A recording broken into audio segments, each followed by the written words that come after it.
Alors le poste de Chief Happiness Officer, il vient des États-Unis et c'est Tony Hsieh, qui est le patron de Zappos, qui est un site de vente en ligne de chaussures, qui en 2009 a décidé vraiment de mettre le bonheur de ses collaborateurs au cœur de la stratégie de son entreprise, et il a troqué son titre de CEO contre celui de Chief Happiness Officer. Alors, une fois qu'on a dit ça, ça ne veut pas dire que personne auparavant ne se préoccupait de cette question du bonheur des collaborateurs, mais en tout cas, c'est lui qui, le premier, a pris ce titre-là. Alors, le Chief Happiness Officer, c'est la personne qui, dans une organisation, va travailler sur les conditions et les processus qui vont favoriser l'épanouissement des collaborateurs. Aujourd'hui, c'est encore un poste récent et assez polymorphe, mais il y a à peu près 4 orientations actuellement dans la fonction. La première orientation, elle est vraiment autour de la convivialité, c'est-à-dire c'est la personne qui, dans l'organisation, va être responsable d'amener je dirais une ambiance agréable, détendue et qui va aussi faciliter la vie des collaborateurs. Donc ça, c'est la première orientation. La deuxième orientation aussi qu'on observe, c'est une orientation autour de la communication.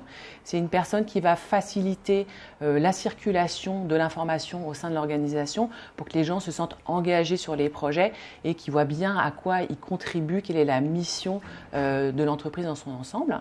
La troisième orientation, c'est une orientation plutôt RH. Donc, c'est une personne qui va s'assurer que l'ensemble des processus RH favorisent l'épanouissement des collaborateurs. 2 exemples, par exemple, comment est-ce qu'on accueille les collaborateurs, comment est-ce qu'on les intègre dans les organisations, quelle est aussi la politique de formation des managers pour qu'ils développent une posture un peu plus bienveillante vis-à-vis de leurs collaborateurs. Et la quatrième orientation, c'est vraiment une orientation plus orga, c'est-à-dire que le Chief Happiness Officer va plus travailler de façon globale sur l'organisation même du travail, les processus de prise de décision et la gouvernance de l'entreprise. Donc, c'est 4 orientations qu'on observe actuellement sur le marché. Et évidemment, plus on est dans une orientation RH, voire orga, plus elle a un impact fort sur la transformation de l'organisation.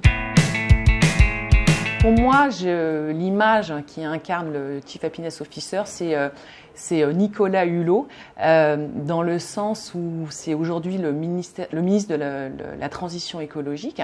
Donc, dans un monde idéal, on aimerait bien que cette conscience écologique soit portée par chaque ministère, voire par chaque citoyen.